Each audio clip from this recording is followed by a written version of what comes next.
अस्सलामुअलैकुम। चलिए आज की वीडियो में हम पढ़ेंगे कोई भी अफसाना का खुलासा कैसे लिखे, या यह सवाल आता है दर्ज झेल में किसी एक पर खुलासा लिखे और 4 नंबर या 5 नंबर का आता है और फाइनली ये आना ही आना है। तो देखिए एक खुलासा आपको लिख दिया और बताएंगे इसी के मुताबिक कि आपको कॉपी पर भी कैसे खुलासा लिखना है। तो सबसे पहले अगर कोई भी खुलासा है आपको ध्यान देना है कि क्या लिखना है। पहले आप सुन लीजिए। सबसे पहले तोलबा क्या गलती करते हैं खुलासा लिखने में, तो गलती ये करते हैं कि अगर लिखना है खुलासा तो पहले देखिए तरीका क्या लिखे, उसके बाद आपको समझाएंगे। तो देखिए एक खुलासा हम लिखे हैं यहाँ अफसाना इब्राहिम सक्का का खुलासा, ये लिखना है खुलासा। अब खुलासा के माने क्या होता है, तो पहले खुलासा हम लोग कैसे करेंगे ये तरीका आप सीख लीजिए। सबसे पहले उस मुसन्निफ का नाम लिखना है जो उस अफसाने को लिखने वाले हैं। और ये गलती तोलबा क्या करते हैं कि मुसन्निफ का नाम तो लिखते हैं लेकिन आधा लिख देते हैं। जैसे में अगर कोई अफसाना लिखे जाए टोबा टेक सिंह, तो उस अफसाना का मुसन्निफ कौन है, सआदत हसन मंटू, तो उसमें क्या लिखते हैं कि इसके मुसन्निफ है मंटू। ये बिल्कुल गलत है, इस तरह से नंबर काट लिया जाता है, इसी की वजह से नंबर काटा जाता है। यानी पूरा नाम लिखना है, जो भी मुसन्निफ होंगे उनका क्या करना है, नाम को पूरा लिखना है और उसके जो मवाद हो फुल उसको बनाकर बढ़िया से अच्छी तरह से इस तरह से कॉपी में लिखना है। तो देखिए एक अफसाना के खुलासा लिखे है, इस तरह से आपको खुलासा लिखना है। सबसे पहले क्या लिखना है, तो ये अफसाना इब्राहिम सक्का का खुलासा, एक अफसाना है जिसमें कई अफसाना देता है। तो देखिए किस तरह से लिखना है। सबसे पहले शामिल निसाब अफसाना इब्राहिम सक्का के तख्लीक का मारूफ अफसाना निगार सलाम बिन रज़ाक है। हम क्या लिखे यहाँ कि शामिल निसाब, शामिल निसाब मतलब आपके जो सिलेबस किताब में शामिल है इसी को लिख देना है, जो भी अफसाना है। तो अफसाना निगार यहाँ क्या पढ़ा है, तो तख्लीक, तख्लीक मतलब जो लिखे हैं राइटर मुसन्निफ, तो वही तख्लीक अफसाना निगार मारूफ, देखिए तख्लीक कार मारूफ अफसाना निगार सलाम बिन रज़ाक है। देखिए लाइन हो रहा है ना। अब इसमें इनके बारे में पूरा डिटेल्स नहीं देना है, अब खत्म इनके बारे में, मुसन्निफ के बारे में बस सिर्फ कितना लिखते हैं। और गलती तोलबा क्या करते हैं कि मुसन्निफ के जगह शायर का नाम लिख देते हैं, जो किरदार है ऐसा नहीं करना है, जो मुसन्निफ है उन्हीं का नाम लिखना है। ये बहुत अहम बात है, तो आपको ध्यान रखना है। इस तरह से नंबर काट लिया जाता है। उसके बाद देखिए अफसाना निगार है और वही इब्राहिम सक्का इस अफसाने का मरकजी किरदार भी, यानी यही अफसाना निगार किरदार भी है। हम आपको बताए थे सलाम बिन रज़ाक में 25 साल पहले और 25 साल के बाद। और अफसाना ही निगार इब्राहिम सक्का से सवाल जवाब करता है, किस तरह से इब्राहिम सक्का से अफसाना आपको खुलासा बताए, कहाँ कब्र पर जाता है और किससे मोहब्बत करता है, वही सब बात को एक जगह बटोर कर लिख देना, ये खुलासा है। और मेन पॉइंट जो मेन बात है उसको लाना। तो देखिए किस तरह से अफसाने का मरकजी किरदार भी है वाकयात के इर्तिका, इर्तिका कहते हैं जो बुलंदी पर किरदार हो उसका, तो बुलंदी पर किरदार इसमें कौन किसका है, तो इब्राहिम सक्का का। तो इसीलिए लिखा गया कि इर्तिका में इब्राहिम सक्का ही माउन साबित होता है, माने सबसे जो अहम किरदार पर हर जगह छाया रहता है वो कौन छाया रहता है, इब्राहिम सक्का। तो देखिए इस तरह से अब यहाँ पैराग्राफ चेंज किया गया है और लिखने का तरीका आप देखिए, पहले ये लाइन छोटा फिर उसके बड़ा कीजिएगा।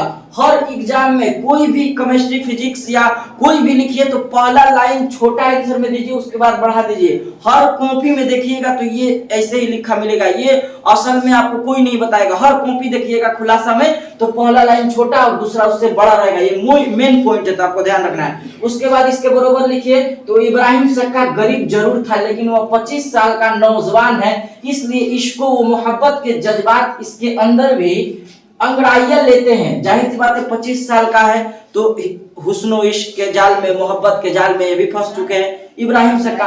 अब देखिए लिखा गया अंगड़ाइयां लेते, चुनांचे वह बेदार खा देशमुख जैसे गांव के दबंग आदमी की बेटी से मोहब्बत कर बैठता है।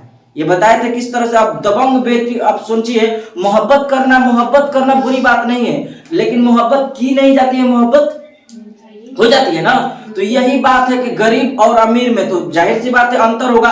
तो ये देखिए उसके बाद जो आप जान रहे हैं कि यह अलग बात है कि वह अपनी गुर्बत और मुफलिसी की वजह से, यानी इब्राहिम सक्का एक गरीब परिवार का था, मुफलिसी की वजह से अपनी मोहब्बत का ऐलानिया इजहार नहीं कर सका, मैंने ऐलान नहीं कर सकता कि मैं मोहब्बत करता हूं किससे, दबंग की बेटी बेदारखा देशमुख की। अब देखिए और सका और अपनी मोहब्बत की महरूमियों को खामोशी से बर्दाश्त कर लिया। दूसरी तरफ उसकी महबूबा, यहाँ होगा उसकी महबूबा भी इब्राहिम सक्का से बेपनाह मोहब्बत करने के बावजूद इजहार मोहब्बत नहीं कर सकी, यानी वो भी मोहब्बत करती थी बेपनाह, लेकिन वो भी इजहार नहीं कर सकी। और महबूब की जुदाई के गम में, बताए थे कि इब्राहिम सक्कार उसकी मौत कैसे हुआ था, लेकिन वो सब बातें को नहीं डालना है।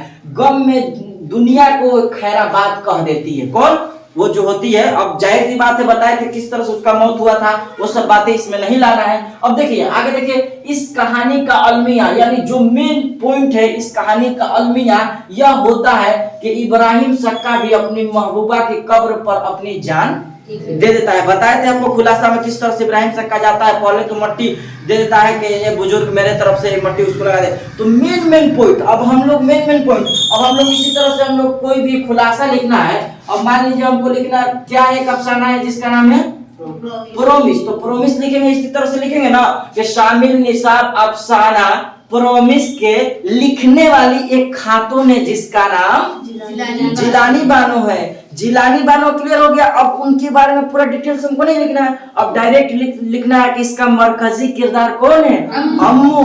अम्मू के 4 बेटे हैं, एक का नाम जमशेद, एक का नाम रशीद, एक का नाम खुर्शीद और एक का नाम हमीद। 3 बेटे कहाँ रहते थे? अमेरिका। और आपको बताए थे कि अम्मू से 4 बेटे उनसे वादे लिए थे, क्या चीज का प्रॉमिस किए थे कि मरने के बाद मैं कांधा दूंगा, यानी सब बेटे प्रॉमिस किए थे। तो इस अफसाना का खुलासा बताएं। तो इसी तरह से कोई भी अफसाना वो भूले बिसरे गीत होगा तो क्या लिखेंगे कि भूले बिसरे गीत शामिल निसाब में या निसाबे शामिल में, इस तरह से भी लिख सकते हैं कि ये अफसाना भूले बिसरे गीत के लिखने वाले कौन है? अफसाना निगार कौन है? शफी जावेद। और शफी जावेद, अब उसके बाद इसमें किरदार कौन है? तो डायरेक्टर सैयद अजीज अहमद और रवि रंजन। तो ये सब किरदार भी आपको याद होना चाहिए, तब आप एक अफसाना का अच्छी तरह से खुलासा लिख सकते हैं। तो आपको ये खुलासा किस तरह से लिखना है ये समझ में आ गया होगा।